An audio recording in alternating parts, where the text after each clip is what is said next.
Oramos hoje? Será que de fato aconteceu? Vamos ver.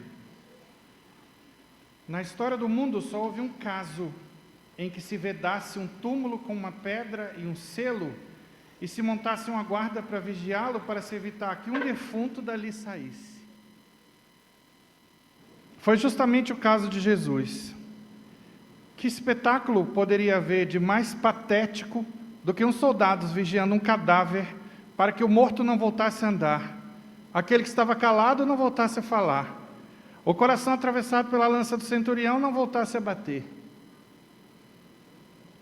Diziam que estava morto, sabiam que estava morto, diziam que não ressuscitaria e, no entanto, vigiavam. O fato de terem pedido uma guarda até o terceiro dia indicava que acreditavam mais nas palavras que Jesus havia dito do que no temor de que seu corpo pudesse ser roubado pelos apóstolos para fraudar uma ressurreição. A guarda era para prevenir violência e o selo era para prevenir qualquer fraude. Os certificados da morte e ressurreição de Cristo foram assinados, pasmem, por seus inimigos, não por seus amigos, o que ressalta ainda mais a sua veracidade. O mais curioso de tudo isto é que os inimigos de Cristo esperavam sua ressurreição, mas seus amigos não. Seus seguidores pediram provas antes de dar-se por convencidos. Tomé: eu só acredito se eu tocar nas feridas.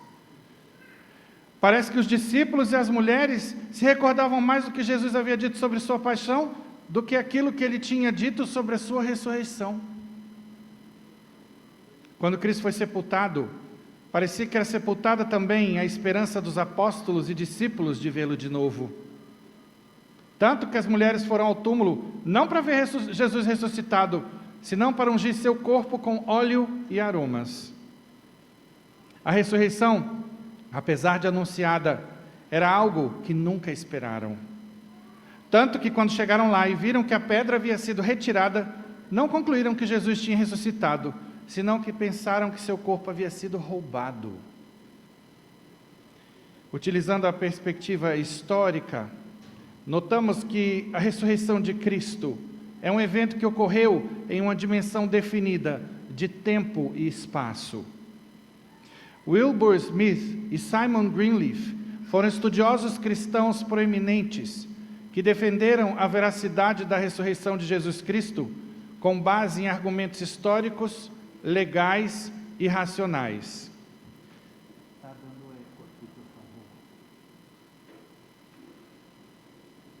Em sua obra Therefore Stand Christian Apologetics, Wilbur Smith sustenta que o significado da ressurreição é um assunto teológico, mas o fato da ressurreição é um assunto histórico. A natureza da ressurreição do corpo de Cristo pode ser um mistério. Como aconteceu? Exatamente, é misterioso. Mas o fato de que o corpo desapareceu do túmulo é um assunto para ser decidido sobre uma evidência histórica. O lugar possui uma definição geográfica. O homem a quem pertencia o túmulo era um homem que vivia na primeira metade do século I. O túmulo era feito de pedra e ficava ao lado de uma colina próxima a Jerusalém. Os guardas colocados diante do túmulo não eram seres fictícios do Monte Olimpo. O Sinédrio era um corpo de homens que se encontravam frequentemente em Jerusalém. Como a vasta literatura nos fala, esta pessoa, Jesus, era uma pessoa viva, um homem entre outros homens.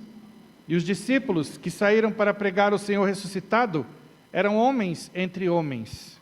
Homens que se alimentaram, beberam, dormiram, sofreram, trabalharam e morreram. Que tem isso de doutrina? Isso é um assunto histórico. O Dr. Simon Greenleaf foi um dos maiores juristas da história dos Estados Unidos e cofundador da Faculdade de Direito de Harvard. Especialista em Direito da Evidência, escreveu a obra clássica em 3 volumes, Treatise on the Law of Evidence, considerada referência no campo jurídico até hoje. Ele era especialista em provas circunstanciais, provas que são trazidas para os julgamentos. Então, quais são os critérios? Essas provas são válidas? Isso aqui é verdadeiro ou é fake? Cético por natureza, Greenleaf costumava ridicularizar os cristãos em suas aulas. No entanto, foi desafiado por alguns dos seus alunos a aplicar os mesmos critérios legais de investigação da evidência, os mesmos usados nos tribunais, à ressurreição de Jesus Cristo. Bom, de acordo com a pesquisa que eu fiz, essa passagem da vida dele é dúbia. Em outras palavras, não se tem a certeza de que ele fazia troça dos cristãos. Bom, de qualquer maneira, o que importa foi o resultado dos seus estudos, ou seja, da aplicação dos seus conhecimentos em provas circunstanciais, em evidências, a ressurreição de nosso Senhor Jesus Cristo. As conclusões, sim, são verdadeiras. Durante essa análise, algo extraordinário aconteceu. Simon Greenleaf, seguindo os princípios rigorosos da lógica e da jurisprudência, concluiu que a ressurreição de Jesus é um fato histórico sustentado por provas sólidas. Convertido pela força da evidência, tornou-se cristão e defensor da fé que antes desdenhava. Bom, esse é outro aspecto dentro daquele que eu já mencionei. Então, isso aí não é bem uma certeza. O que é certeza é que ele aplicou os seus conhecimentos à ressurreição de nosso Senhor.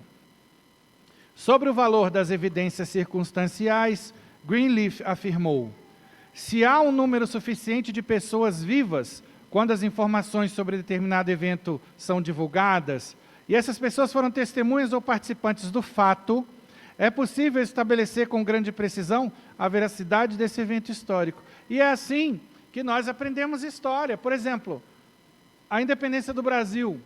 Como é que a gente tem certeza que aconteceu no dia 7 de setembro de 1822, com o brado de Dom Pedro, às margens do Ipiranga, independência ou morte? Você estava lá?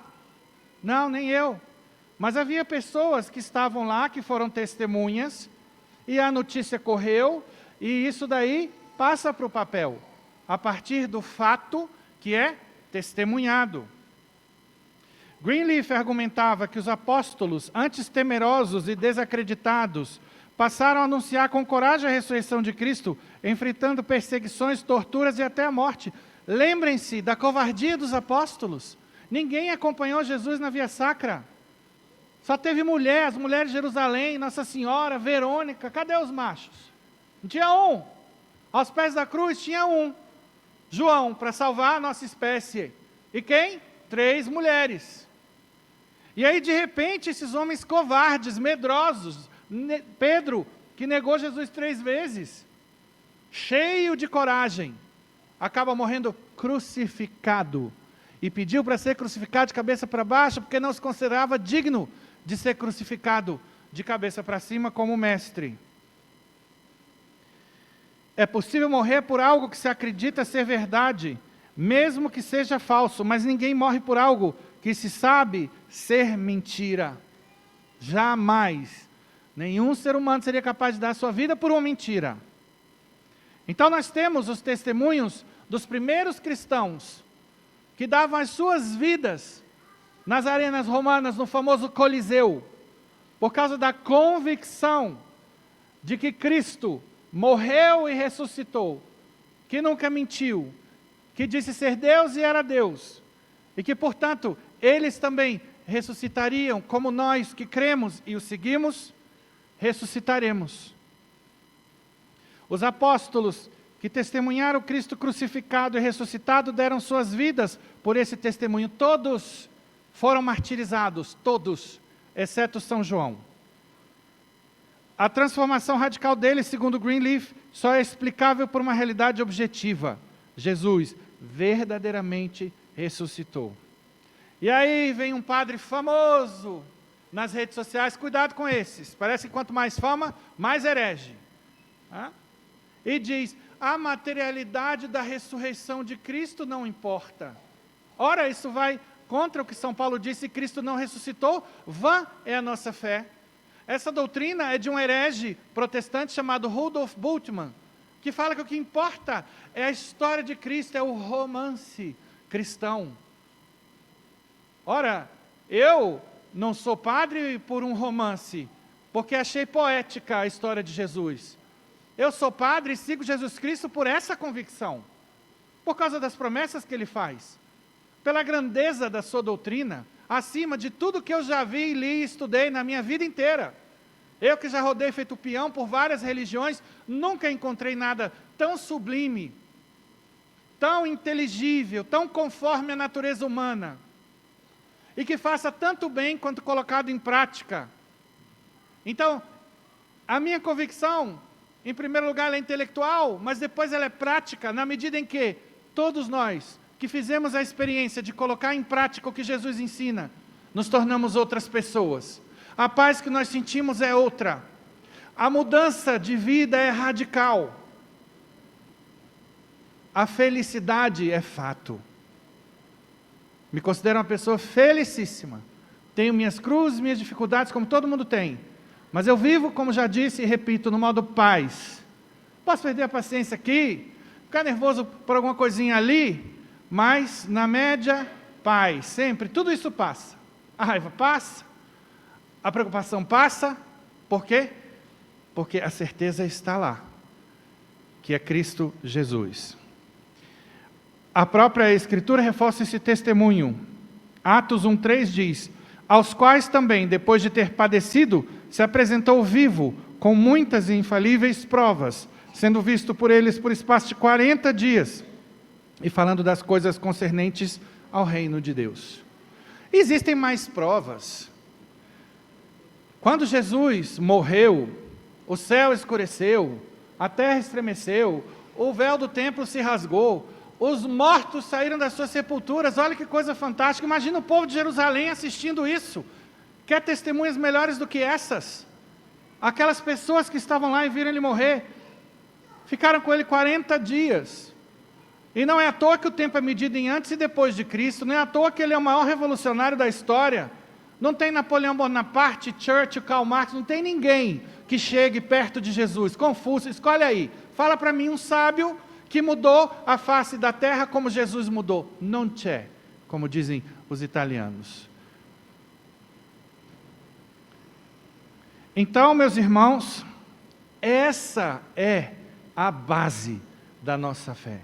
Por isso a importância dessa celebração da ressurreição do Senhor.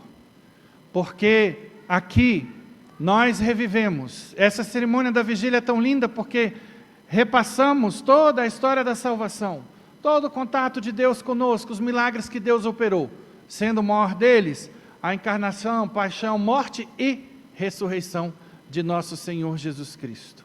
Louvado seja nosso Senhor Jesus Cristo.